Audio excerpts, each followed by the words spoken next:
This is easily the most damaged Cobra I've ever worked on. It sat under a cover for about 5 or 6 years, uncleaned, untouched. The paint is extremely oxidized, extremely faded, tons of scratches, tons of chips, all sorts of layers of damage in this paint. As we approach the rear bumper, you can see that it is failed. It's a different color because the paint is cracked all the way through and oxidized.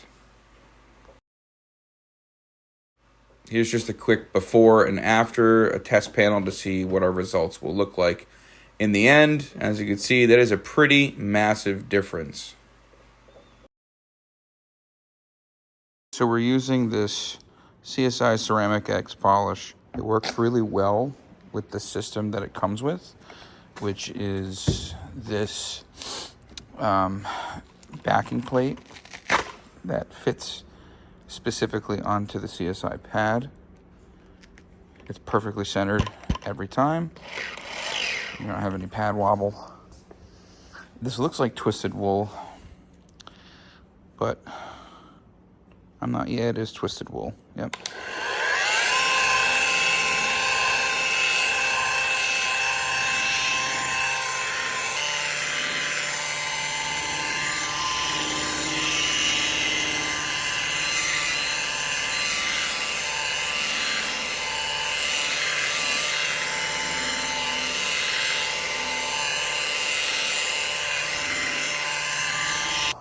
Add a little bit more. Hit it again real quick.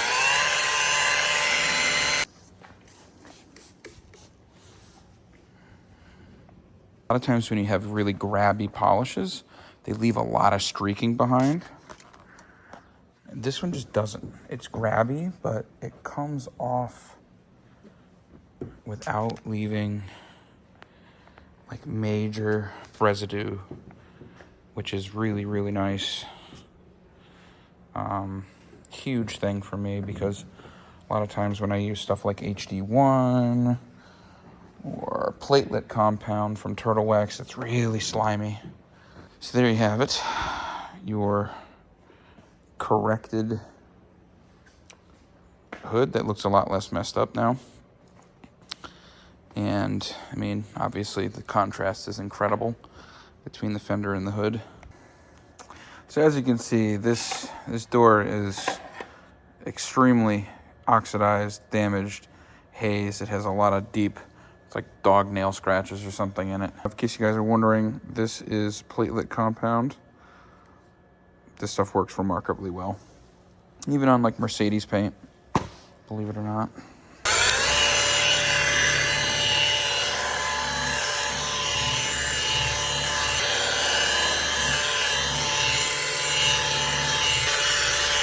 I'll bump it up a tiny bit.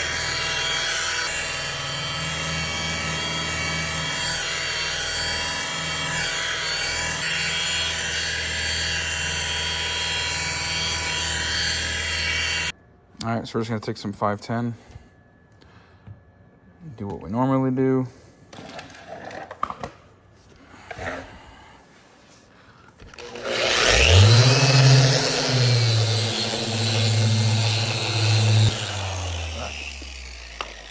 So a couple of things that I want to point out.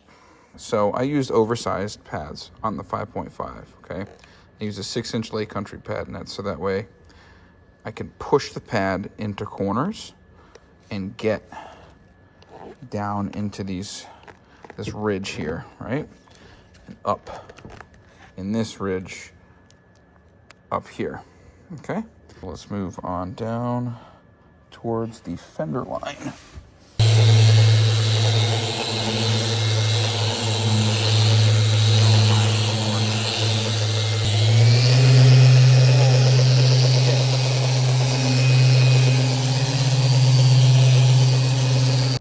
All right, so we left off yesterday doing the DA cut on the door, and it's very clean, just needs to be polished a couple of times. We're gonna get up here, and then we're gonna get down low. So while we go through this time lapse, it's important to mention that Even though I'm using a rotary, I tend to let the pad and the product do most of the work. I don't apply a tremendous amount of pressure unless I'm having trouble removing damage from that area. So the process is rotary, melee, and then I go to the DeWalt cordless DA to finish. And usually I do 2, sometimes 3 polishing steps to get the paint as refined as I need it to be. But once we're done with the melee here, we're going to move on to the polishing step.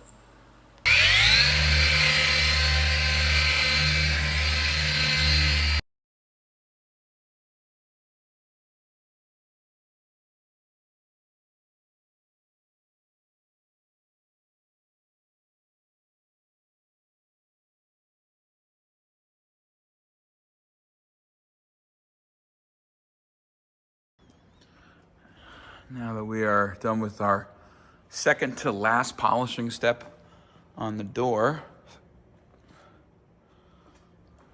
we always do one final polish after the post-wash. And now we're going to move on to our quarter panel. So before we move on to the quarter panel, I decided that I wanted to take the rear bumper off. That way that step is out of the way and I can continue the rest of the car. For those that are curious, there are 3 bolts that hold the bumper on in between the 2 tail lights near the trunk hatch, or latch rather, and then there are 4 bolts that hold the left and right side of the bumper on to the quarter panels. You have to remove the inner liners to get to these bolts. There are a total of 5 clips underneath the bottom that have to be removed.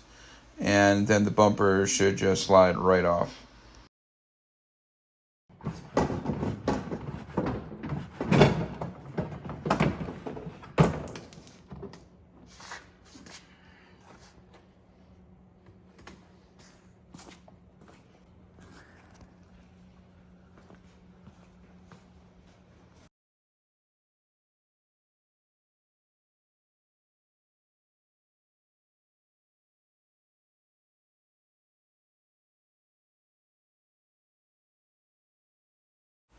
Another thing that I want to mention is I did measure this paint very thoroughly before I did anything to the car, and it was damn near close to factory. There was no paintwork anywhere in the car that I noticed, except for one spot on the front of the car where it was about 7-8 mils of paint, and then it was blended halfway into the door. It was probably just some damage that got touched up a long time ago. But I'm very careful with the way I do things, and I don't like to mess around when I am doing this kind of restorative work to customers' cars. It's very important to me that I get the best result possible while compromising the paint. So this is where we're at right now. So we try to do it as gentle and as careful as possible. That way we don't run into any major issues down the line. The rear bumper off. Got the paint looking very, very good. It's still going to go through one more polishing step. And the only panel I have left is the door. So, I mean, this is not as bad as the rest of the car, but this is pretty bad. So we went from that to that. So we're getting there. We just got one panel left to do, and then we're going to take it outside and get this back end cleaned because it is filthy. And then we've got our bumper and our wing over here. This is going to get scuffed down for the most part, but I got to sand down this top of the bumper here because it's all split and cracked. So I've got to level that and prime it. This thing is definitely a completely different looking car.